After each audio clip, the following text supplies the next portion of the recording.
మాతృదేవోభవ. నేను మీ డాక్టర్ శ్రీధర్. ఈరోజు మనము ఏప్రిల్ నెల 2024 సంవత్సరం యొక్క నెలవారీ ఫలితాలను మనం ఇప్పుడు తెలుసుకునే ప్రయత్నం చేద్దాం. దీంట్లో ముఖ్యంగా మనకి కొంచెము నెల రోజుల పాటు కదలకుండా ఉండేటటువంటి గ్రహాలు ఏవైతే ఉన్నాయో వాటి గురించే మనం ప్రధానంగా చెప్పుకుంటూ ఉన్నాము. ఇక వారానికి నెల రోజుల్లో మారేటటువంటివి, నెల మధ్యలో మారేటటువంటివి అంటే ఈ శుక్రగ్రహము, కుజగ్రహము, చంద్రగ్రహము, రాహుగ్రహము ఇవి కొంచెం త్వరగా మారుతూ ఉంటాయి కాబట్టి వాటి గురించి మనము ఈ నెలవారీ ఫలితాల్లో కూడా మనం ప్రస్తావించటం లేదు. చంద్రుడు అయితే మరి 2.5 రోజుల్లో మారిపోతాడు. మీకు ఆ విషయం చాలాసార్లు చెప్పడం జరిగింది.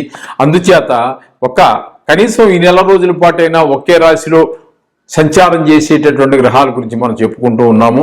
ప్రతిసారి చెప్పుకుంటున్న విషయం అది కొత్త విషయం ఏమీ కాదు. అయితే ఇప్పుడు మనం చెప్పుకునేది రాశి ఫలితాలు. రాశి ఫలితాలు, జాతక ఫలితాలు వేరు వేరు అని కూడా మనం చాలాసార్లు చెప్పుకున్నాము. ఈ రాశి ఫలితాల యొక్క ప్రభావం కేవలము నిష్ణాతులైనటువంటి జ్యోతిష్యుడు గనక చెప్పినట్లయితే 20% మాత్రమే జరుగుతుంది. అలాగే మిగతా 80% మన జాతకం మీదనే ఆధారపడి ఉంటుంది. కొంతమంది మిత్రులు కూడా అన్ని గ్రహాలకి ఒకే రకంగా ఉంటుందా గురువు గారు అని చెప్పేసి కొంతమంది కామెంట్లో పెట్టడం జరిగింది, కొంతమంది ఫోన్ చేసి అడగడం జరిగింది. దానికి సమాధానంగా చెబుతున్నాను. చాలా మందికి అంటే ఈ ప్రపంచ జనాభా 800 కోట్ల జనాభా. ఈ 800 కోట్ల జనాభాకి జాతకాలు తీసుకున్నట్లయితే 800 కోట్ల జాతకాలు విడివిడిగా ఉంటాయి. ఎవరిది వాళ్ళదే. 2 నిమిషాలు 3 నిమిషాలు వ్యవధిలో జన్మించినటువంటి కవల పిల్లలైనా ఉంటే కూడా వాళ్ళ పైకి చూడడానికి ఒకలాగే ఉంటుంది, కానీ స్థూలంగా సూక్ష్మంగా లోపలికి వెళ్ళినట్టయితే షష్ట్యాంశ అని చెప్పేసి 64వ భాగం దగ్గరికి వెళ్ళి మనం చూసినట్టయితే ఆ ఇద్దరిలో కూడా ఒకడు జమీందారులా బతకవచ్చు, ఒకడు సామాన్యంగా బతకవచ్చు, ఒకడు బిలో పువర్టీ అంటే దారిద్ర్య రేఖ దిగువను కూడా జీవించేటటువంటి విధానంగా ఉండొచ్చు. కొన్ని సందర్భాల్లో ఇద్దరు కోటీశ్వరులుగా ఉండొచ్చు. కొన్ని సందర్భాలలో ఇద్దరు కూడా బిలో పోవర్టీ అంటే దారిద్ర్యకు దిగువను జీవించేటటువంటి పరిస్థితులన్నీ. వాళ్ళ మధ్యన వ్యత్యాసం తెలియాలి అంటే చతుషష్ఠి అంశ దగ్గరికి వెళ్ళవలసి ఉంటుంది. ఆ జాతకం ఎప్పుడూ మారదు, 1 డిగ్రీ కూడా మారదు. దాని గురించి ఖచ్చితమైనటువంటి ఫలితాలు కావాలంటే జాతకం దగ్గరికే రండి, అది చూపించుకోండి. ఇందులో నిష్ణాతులైన వాడు చెప్పితే మాత్రం ఈ గోచారంలో ఓన్లీ 20%. నిష్ణాతులు కాదు ఏదో చెప్తున్నారు అన్నట్టయితే 2% కంటే మించి ఉండడానికి లేదు. ఆ మాత్రం ఎవరైనా చెప్పచ్చు. అయితే ఎంత నిష్ణాతులు చెప్పినా కూడా ఇది దానికి అనుసంధానం చేసుకోవాల్సిందే కానీ దీన్ని ప్రత్యేకంగా ఇండివిజువల్గా తీసుకుని ఇది జాతకం అనుకోవటం అనేది చాలా పొరపాటు. ఇది జరగనటువంటి వ్యవహారం. అది చేత ఏంటంటే అలా అని చెప్పేసి తీసేయవలసింది, చెప్పుకోక్కర్లేకుండా పక్కన పెట్టవలసినటువంటి అవసరం మాత్రం కాదు. శరీర భాగంలో ఒక మనిషి అంటే ఏంటండి, అన్ని అవయవాలు ఎన్ని అవయవాలు అయితే ఉన్నాయో అన్ని అవయవాలు కూడా పూర్తిగా ఉంటేనే మనిషి బాగుంటాడు. అదేవిధంగా ఈ గోచారం అనేది కూడా ఖచ్చితంగా ఈ జ్యోతిష్యంలో ఒక భాగమే. ఇంకా ఇదొక్కటే గోచారం ఇదనే కాదండి. ఇంకా మరి పూర్తి జాతకం రాసుకునేటప్పుడు అష్టకవరకు చూసుకోవాలి,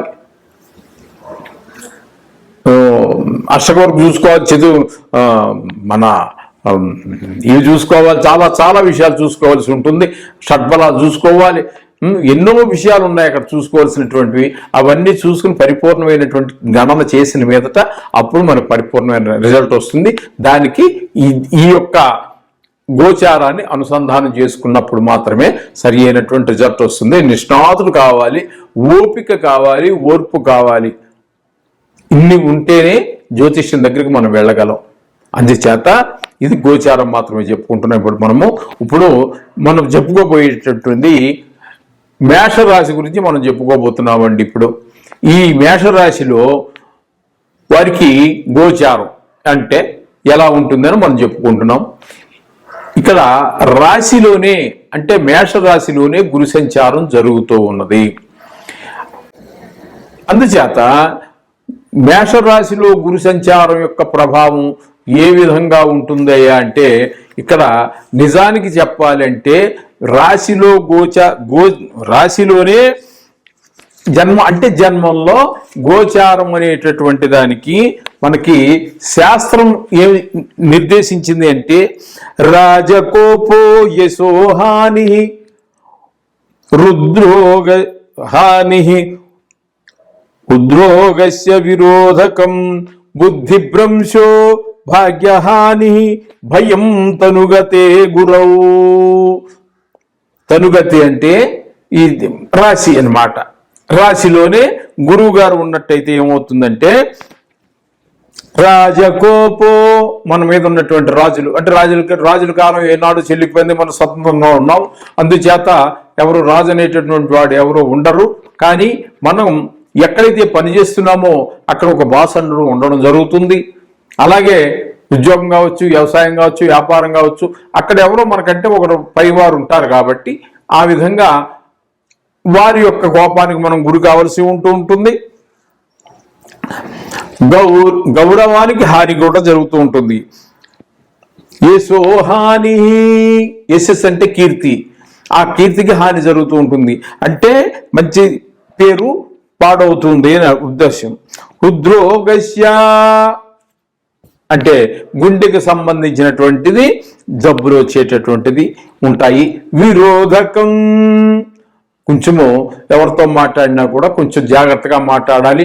ఎందుకంటే మనం కొంచెం కోపంగా మాట్లాడడం ఒక కారణమైతే, మనం మామూలుగా మాట్లాడినా కూడా ఎదరవారు అపార్థం చేసుకోవడం ద్వారా కూడా వాళ్ళకి మనకి విరోధం అయ్యేటువంటి అవకాశం ఉంటుంది.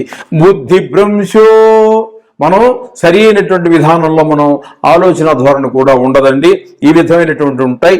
భాగ్యహాని, భాగ్యం కూడా అంటే ధనం కావచ్చు, అనేక రకాలైనటువంటి ఏది మనిషికి ఏ ఒక్క ప్లస్ పాయింట్ ఉన్నా కూడా అది భాగ్యమే. ఆ భాగ్యం అంటే పిల్లలు ఉండడం భాగ్యం, చదువు రావడం భాగ్యం, కొత్త విషయం తెలుసుకోవడం భాగ్యం, ఒక వాహనం ఉండడం భాగ్యం, ప్రతిదీ కూడా మనకి భాగ్యమే. అటువంటి భాగ్యాలకి కొన్నిటికి ఇక్కడ హాని జరిగేటటువంటి అవకాశం ఉంటుంది. భయం ఎందుకో తెలియదు, ఏదో చేయాలంటే కొంచెం భయపడుతూ ఉంటాము.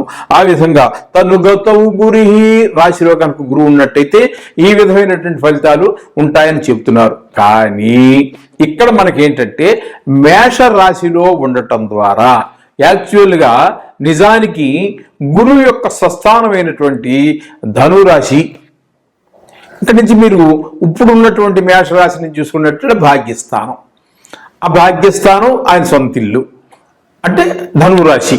అట్లాగే మీనరాశి కూడా అంటే ఇప్పుడున్న మేషరాశికి వ్యయస్థానం అవుతోంది. ఇప్పుడు మీకు ఇక్కడ తీసుకున్నట్టయితే ధనురాశికి 5వ స్థానం అవుతోంది. మనకి ఎప్పుడు కానీ ఆ ఏ గ్రహం యొక్క సొంత ఇంటి దగ్గర నుంచి 5 గళ్ళు లెక్క పెట్టుకుంటూ వెళ్ళండి.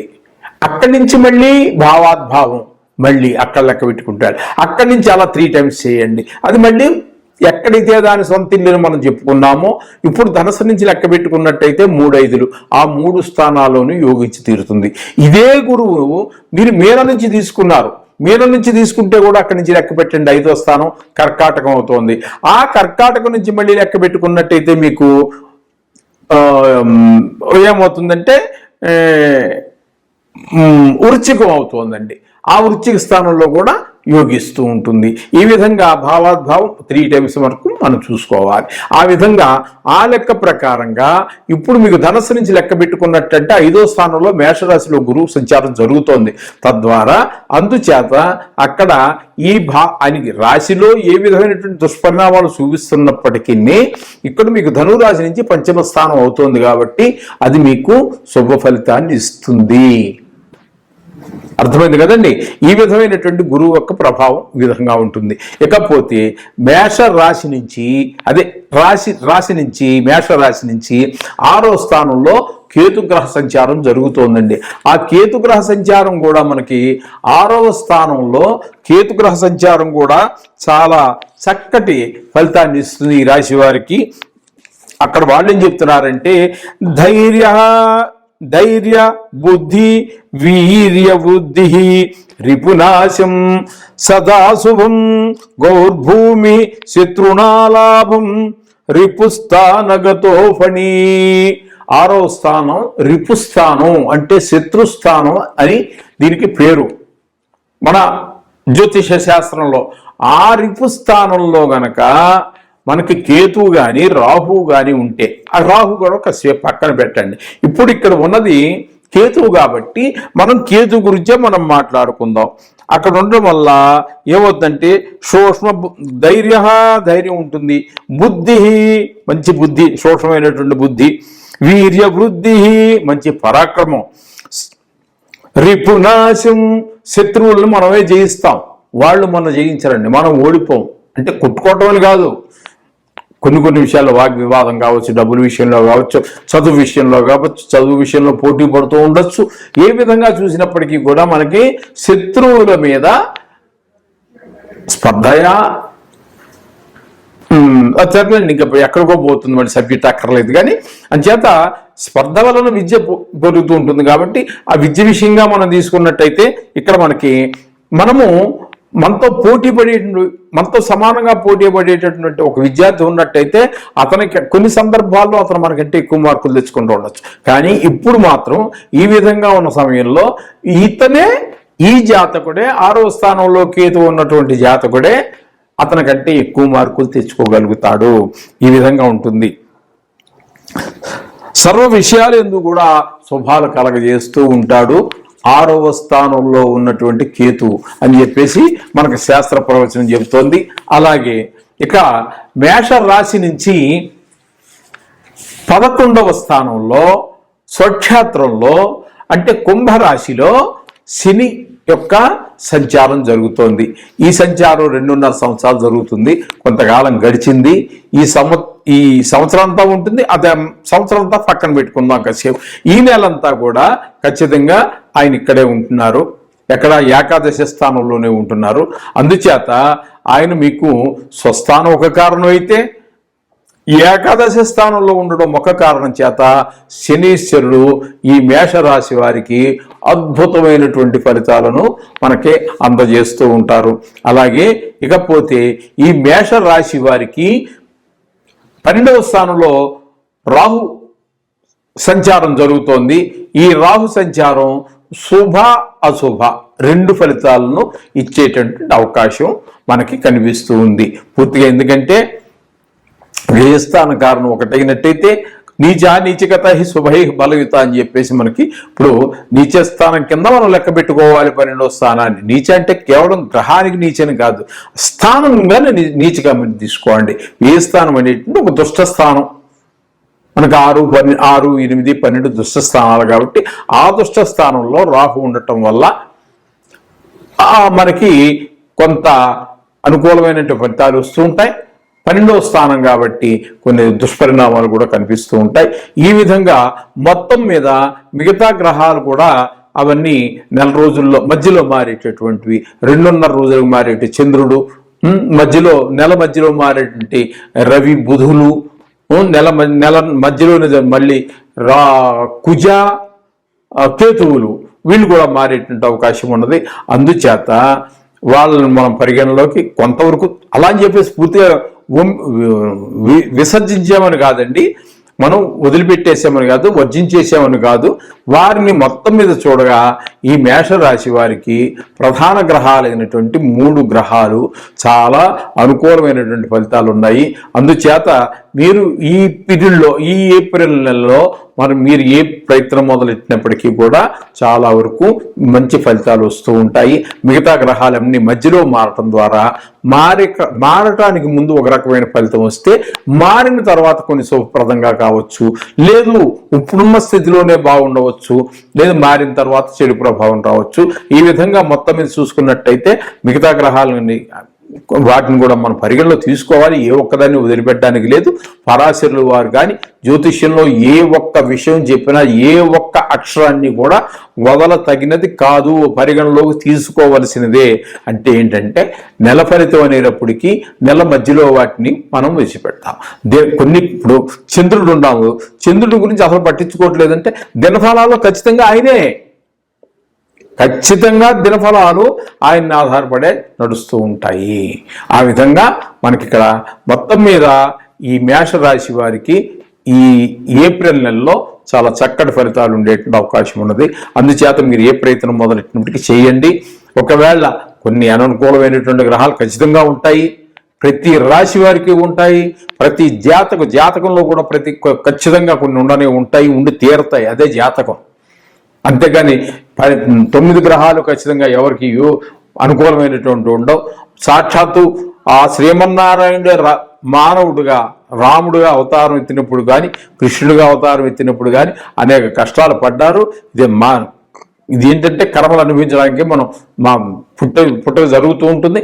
అంచేత దాని గురించి ఊరికే కంగారు పడిపోకండి. పెద్ద ఆపదలు వచ్చేటటువంటి మనకు సూచన కనుక ఉన్నట్టయితే తప్పకుండా మీరు దాని గురించి తగినటువంటి పరిష్కారం చేసుకోండి.